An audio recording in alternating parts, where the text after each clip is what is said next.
Salut et bienvenue. Ibrahim Traoré a appuyé sur l'absence. Je suis sûr que tu t'es déjà posé la question. Pourquoi est-ce que les chaînes, surtout internationales, s'intéressent beaucoup sur les informations en Afrique? Ce qui n'est pas pareil pour les chaînes africaines.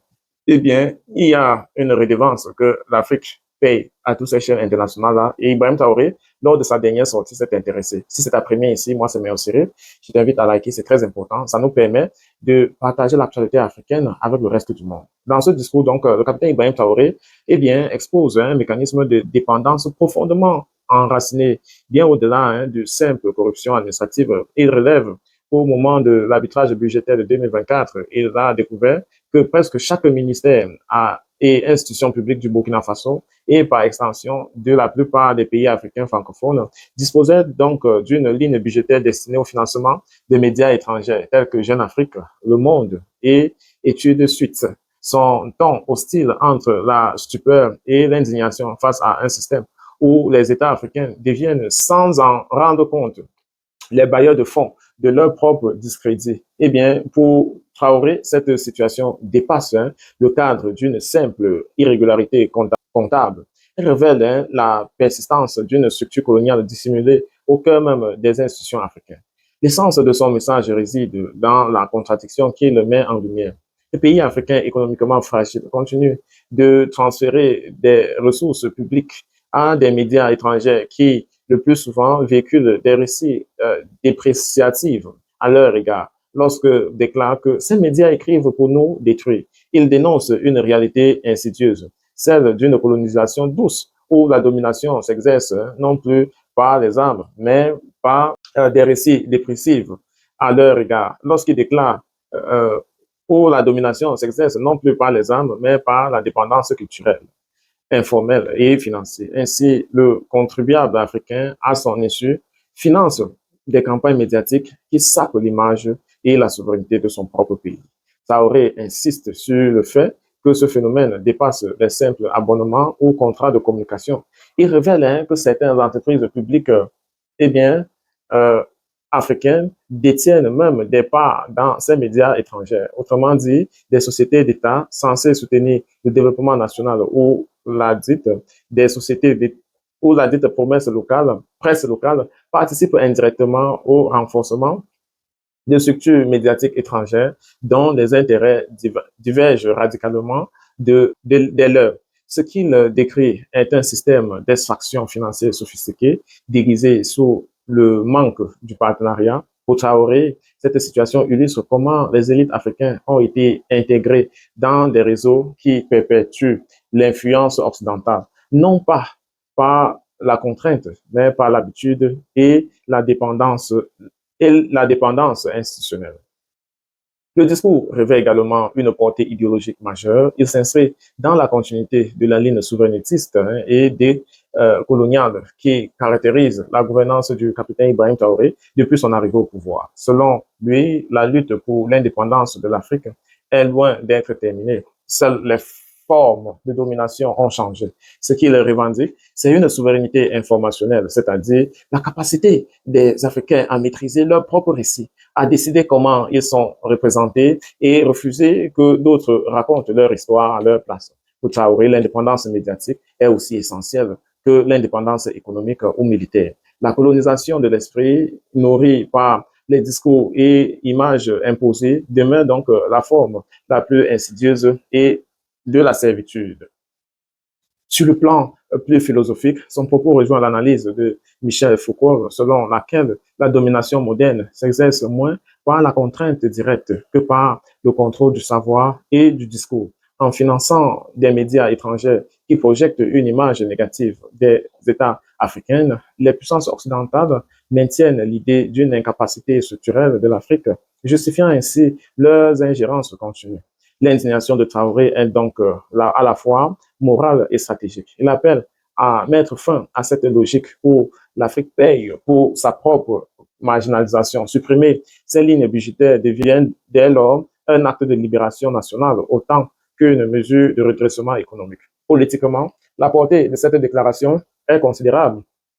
En dévoilant ce système, Traoré adresse un message clair à la France et à ses alliés. Le peuple burkinabé entend reprendre le contrôle de ses ressources et de son récit. Il rompt ainsi avec les anciens accords de coopération qui obligeaient les États africains à financer automatiquement certains médias français sous prétexte de la visibilité internationale. Cette position s'inscrit dans la logique de l'alliance des États du Sahel, le Burkina Faso, le Mali ou encore le Niger, unis par une même vision, reconquérir leur souveraineté politique, économique, militaire et désormais informationnelle. Ce discours fait également écho à la pensée de Thomas Sankara dans les années 1981.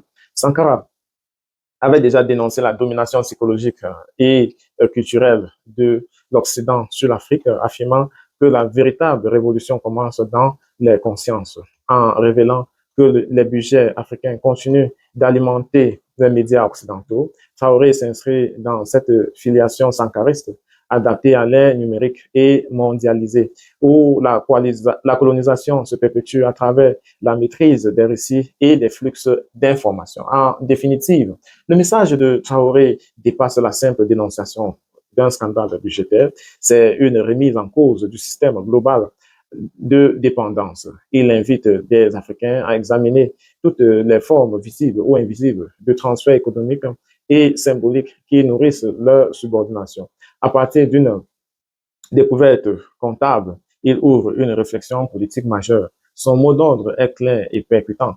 L'indépendance véritable commence le jour où une nation cesse de payer ceux qui écrivent son malheur. Le discours donc de capitaine Ibrahim Traoré ne se limite pas donc au budget et à la dénonciation de cette pratique financière irrégulière. Il s'agit donc d'une véritable leçon stratégique et politique pour toute l'Afrique, en révélant que les États africains financent parfois directement des médias qui les dénigrent. Eh bien, Traoré met en lumière une forme de dépendance insidieuse, presque invisible, qui a fini par s'imposer dans les rouages même de nos institutions. Cette prise de conscience est fondamentale. Elle oblige à repenser non seulement les budgets et la gestion publique, mais surtout la manière dont les Africains se racontent et se perçoivent. Le message est clair, la souveraineté ne se limite pas à la possession des ressources naturelles ou à l'autonomie militaire.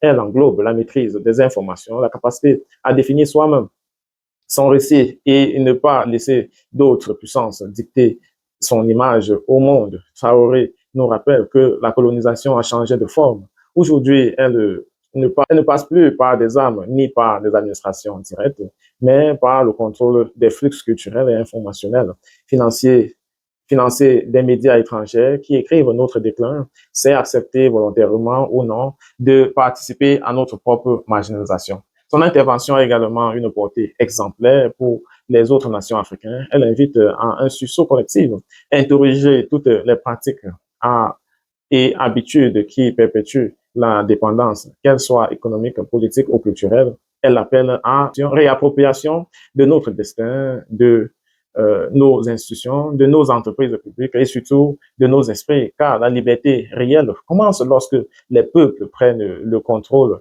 de leur narration et cessent de financer ceux qui, consciemment ou non, entretiennent la subordination. Le message du capitaine Traoré nous dépasse tous. Il ne s'agit plus seulement de dénoncer une injustice, mais d'agir pour que l'Afrique reprenne en main son histoire, son image et son avenir. La véritable indépendance commence le jour où les nations africaines cessent de payer pour leur propre aliénation et choisissent de devenir les auteurs et de leur propre destin. Le combat pour la souveraineté sous toutes les formes est aujourd'hui aussi urgent que jamais.